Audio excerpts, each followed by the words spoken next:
Mr. Secretary, first, thank you very much and good afternoon, and welcome to U.S. Central Command Headquarters, America's Warfighting Headquarters.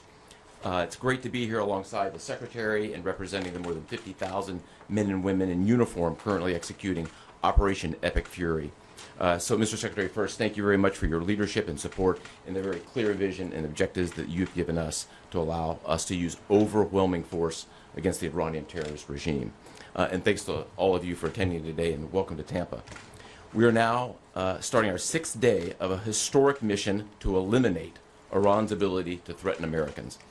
We are, if I could channel my inner Navy officer, we are at full speed ahead in executing orders given by leadership in Washington. The President and Secretary Hegseth have been crystal clear in their expectations, and we are at a high level of execution. As described by the Secretary and earlier this week by me, U.S. combat power is building as Iranian combat power declines. Our air dominance allows us to hit Iran's center of gravity with overwhelming power and reach. A couple of examples. In just the last 72 hours, America's bomber force has struck nearly 200 targets deep inside of Iran, including around Tehran. And in just the last hour, U.S. B-2 bombers dropped dozens of 2,000-pound penetrator bombs targeting deeply buried ballistic missile launchers. Notably, we've also struck Iran's equivalent of Space Command, which degrades their ability to threaten Americans.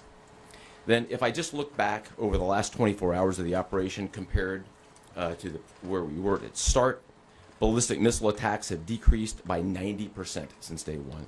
Drone attacks have decreased by 83% since day one. Having said this, we remain vigilant. Our strikes against the Iranian Navy have intensified. You may have heard the President say just a little while ago that we have sunk or destroyed 24 ships. That was true at the moment. We're now up over 30 ships. And in just the last few hours, we hit an Iranian drone carrier ship, roughly the size of a World War II aircraft carrier, and as we speak, it's on fire.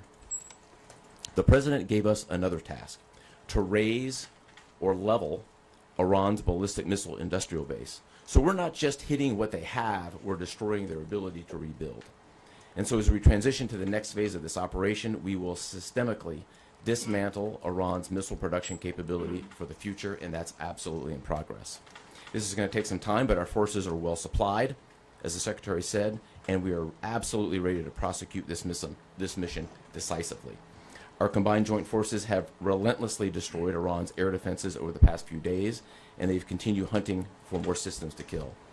Our air defenders are operating at the very top of their game. I couldn't be prouder, shoulder to shoulder with our partners in the region in many cases, providing the most integrated air defense network in Middle East history. We are fighting to win. Through combined U.S. and Israeli combat power, we will continue decimating Iran's ability to project power outside its borders. And if I can just conclude by saying a strong salute to the brave men and women who are out on the pointy edge of this, really doing exceptional work. I just couldn't be prouder, and I know the American people share in that same pride. So thank you very much. Absolutely.